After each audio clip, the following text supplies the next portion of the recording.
శ్రీ గురుభ్యో నమః. శ్రీమాత్రే నమః.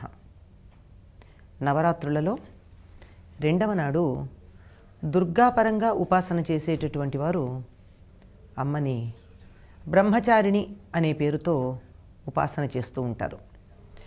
దదానా కరపద్మాభ్యాం అక్షమాలా కమండలు దేవీ ప్రసీదతుమయి బ్రహ్మచారిణ్యనుత్తమా అంటారు. ఈ గురించినటువంటి స్తుతి ఇది. అమ్మా, కమండలువు ధరించుంటావు, అక్షమాల ధరించుంటావు. రెండు చేతుల్లో, ఒక చేతుల్లో అక్షమాల అంటే జపం చేయడానికి అక్షమాల, మరో చేతిలో కమండలు. ఇవి ధరించి బ్రహ్మచారిణిగా ఉన్నటువంటి నువ్వు మాకు చక్కగా మా కోరికలను తీర్చుదువు. ఇక్కడ కోరికలు తీర్చుదువు అనేటటువంటి మాట అనలేదు, కానీ ఈమెను స్వాధిష్టాన చక్రములో ఎవరైతే న్యాసం చేసి ధ్యానం చేస్తారో, ఉపాసన చేస్తారో అటువంటి వారికి వైరాగ్యము, తపస్సు, జ్ఞానము, సంయమనం అంటే తన ఇంద్రియాలని తాను చక్కగా అదుపులో ఉంచుకోవడం మొదలైనటువంటి లక్షణాలన్నీ లభిస్తాయిట. సర్వత్ర విజయము, ఎక్కడికి వెళ్ళిన విజయమే లభిస్తుంది. ఈ బ్రహ్మచారిణి అనేటటువంటి రూపంలో అమ్మవారిని గనక ధ్యానం చేసినట్టయితే ఈవిడ్నే బ్రహ్మచారిణి అనే కాకుండా తపశ్చారిణి అనేటటువంటి పేరుతో కూడా పిలుస్తారు.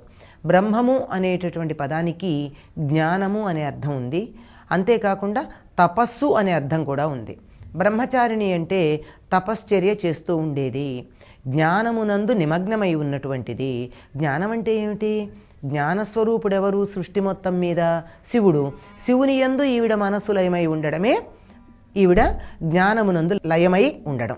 అలాగే శివుడు తనకి భర్తగా కావాలని కోరుకుని తపస్సు చేయడమే ఈవిడ బ్రహ్మచారిణి అనేటటువంటి పేరుతో ఉపాసన చేయడానికి తగినటువంటి రూపంలో ఉంటుంది. ఈ బ్రహ్మచారిణి అనేటటువంటి రూపం కూడా హిమవంతుని కుమార్తెగా ఉన్నప్పుడే ఈవిడికి ఉన్నటువంటి రూపం.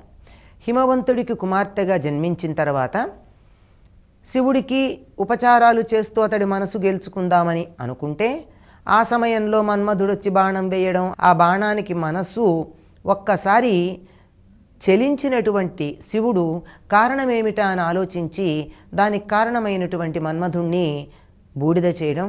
ఇది అవటంతో పార్వతి ఇక శివుణ్ణి పొందడానికి ఉన్నటువంటి ఏకైక మార్గం తాను కూడా శివుని వలె తపస్సు చేయడము అని నిశ్చయించుకుంది.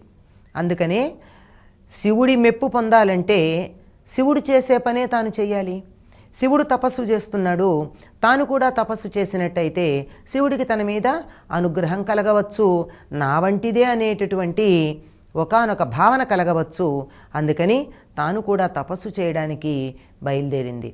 ఈ సమయంలోనే మేనాదేవి సుకుమారమైనటువంటి తన కుమార్తె తపస్సు గనక చేసినట్టయితే ఆ కఠినతకి ఓర్చుకోలేదు అని చెప్పి, అమ్మ పట్టుబట్టలు కట్టుకుంటేనే కందిపోయేటటువంటి నీ శరీరానికి నారబట్టలు ఎట్లా కడతావు?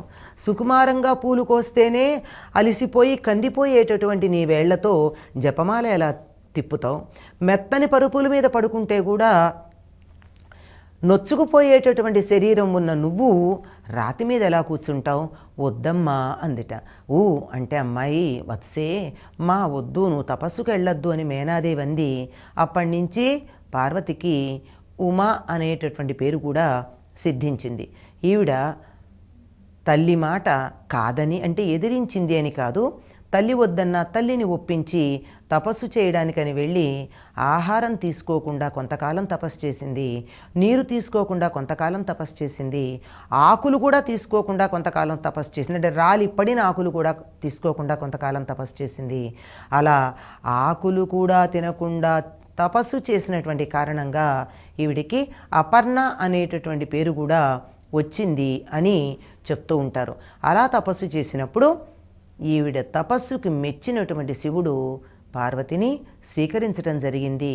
మరి ఏ రూపంలో ఉండగా పార్వతి తాను అనుకున్నటువంటి కోరికైన శివుణ్ణి చేరుకోవడం జరిగిందో ఆ రూపంలో ఉన్నటువంటి దుర్గాదేవిని మనం ధ్యానం చేసినట్టయితే సర్వత్ర విజయం లభిస్తుంది అని చెప్పడం ఉంది. ఇది స్వాధిష్టాన చక్రంలో ఈ తల్లిని ధ్యానం చేయాలి.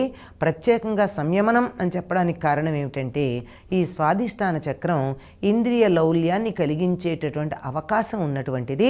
కనుక సంయమనాన్ని కూడా బ్రహ్మచారిణి అనేటటువంటి రూపంలో ఉన్న పార్వతీదేవిని లేక జగన్మాతని మనం ధ్యానం చేసి ఆరాధించినట్టయితే ఆ మనశ్చాంచల్యం, ఇంద్రియ లౌల్యం వంటివి తొలగిపోయి ఉన్నత స్థితికి, తరువాతి చక్రంలో జీవప్రజ్ఞ నిలవడానికి కావలసిన స్థితికి మనం ఎదగడానికి వీలవుతుంది. కనుక రెండవ నాడు ధ్యానం చేయవలసింది బ్రహ్మచారిణి.